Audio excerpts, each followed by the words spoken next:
भगवान जगन्नाथ की कहानी बहुत ही रोचक है।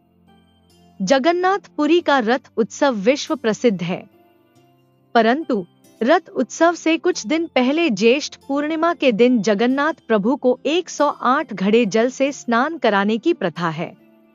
108 घड़े जल से स्नान करने के बाद जगन्नाथ भगवान बीमार पड़ जाते हैं। 15 दिन बीमार रहने के बाद जब ठीक होते हैं, तब नैनासर उत्सव मनाया जाता है। परंतु सोचने वाली बात यह है कि जो पूरे ब्रह्मांड का मालिक है, जिसके लिए इस पूरे ब्रह्मांड में कुछ भी ऐसा नहीं है जो नहीं किया जा सकता, वह बीमार कैसे पड़ सकता है? बीमार होना एक मानवीय घटना है। भगवान बीमार कैसे हो सकते हैं? इसके पीछे भगवान की एक बहुत ही प्यारी लीला है। जगन्नाथ भगवान का एक बड़ा ही अनन्य भक्त हुआ करता था। उसका नाम था माधव दास। जब माधव दास की पत्नी का देहांत हो गया, तो वह पूरे समय भगवान जगन्नाथ की सेवा ही करता, मानो उसका पूरा जीवन उसने भगवान जगन्नाथ को लिख दिया हो।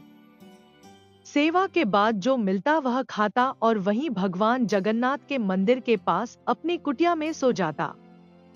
सालों बीते, पर माधव दास किसी भी दिन भगवान की सेवा से नहीं चूकता।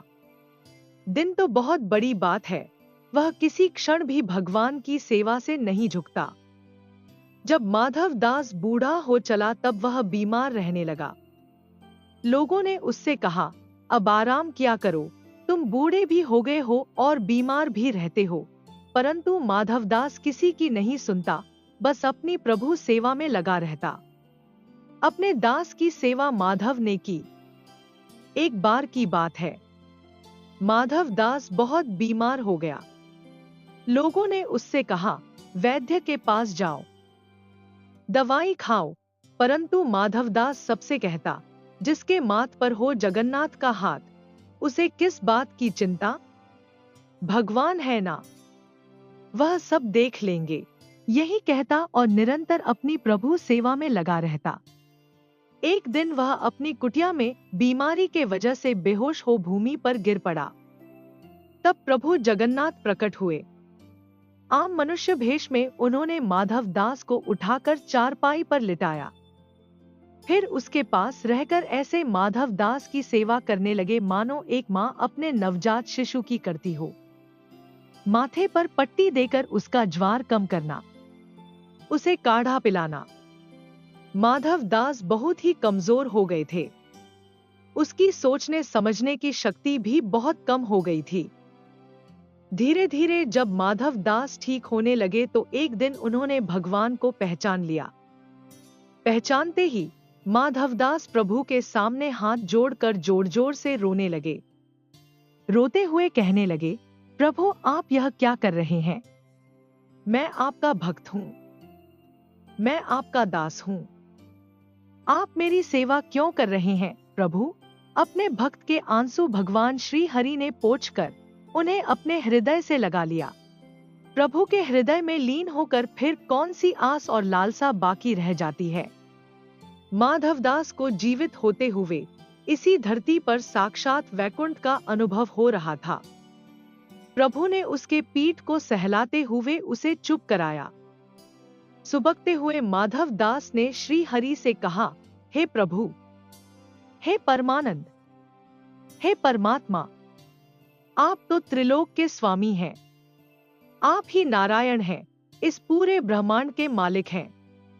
आपकी इच्छा से तो यह बीमारी क्षण भर में नष्ट हो सकती थी, फिर आपने मेरी सेवा करने के स्थान पर मुझे पूर्णतः स्वस्थ क्यों नहीं किया? भगवान ने मुस्कुराकर माधव दास से कहा, हे प्रिय, कर्मों का फल तो भोगना ही पड़ता है। कर्म का चक्र ही नियति है। यदि मैं तुम्हें अभी तुम्हारी पीड़ा से मुक्त कर दूं, तो भी आगे चलकर तो तुम्हें या कष्ट भोगना ही पड़ेगा। संसार में जो भी कर्म होते हैं, उसके निश्चित कर्मफल भी होते हैं। सृष्टि ऐसे ही चलती है। फिर भगवान कहते हैं, तुम्हारे कर्मों के अनुसार ही मैंने तुम्हारी सेवा की है। तुमने जितनी मेरी सेवा की है, उसका कोई मोल नहीं है। भगवान भी भक्त के प्रेम के भूखे होते हैं। एक यही भाव भगवान को सबसे प्रिय है। तुम्हारा प्रेम मेरे लिए सेवा हो सकता है, तो जब तुम्हें सेवा की आवश्यकता है तो मेरा प्रेम भी तुम्हारे लिए सेवा हो सकता है।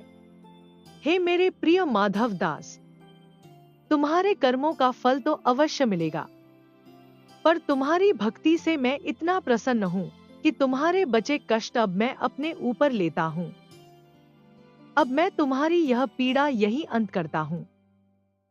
तुम्हारे 15 दिन का ज्वर जो शेष है वह मैं अपने ऊपर लेता हूँ और तुम्हें स्वस्थ शरीर प्रदान करता हूँ। भगवान जगन्नाथ 15 दिन क्यों बीमार रहते हैं? भगवान के ऐसा कहते ही माधव दास स्वस्थ हो गए। उधर मंदिर में ज्येष्ठ पूर्णिमा के अवसर पर भगवान को 108 खड़े जल से नहलाया जा रहा था। नहलाने के उपरांत भगवान का विग्रह जोर से तपने लगा और 15 दिन तक तपता रहा।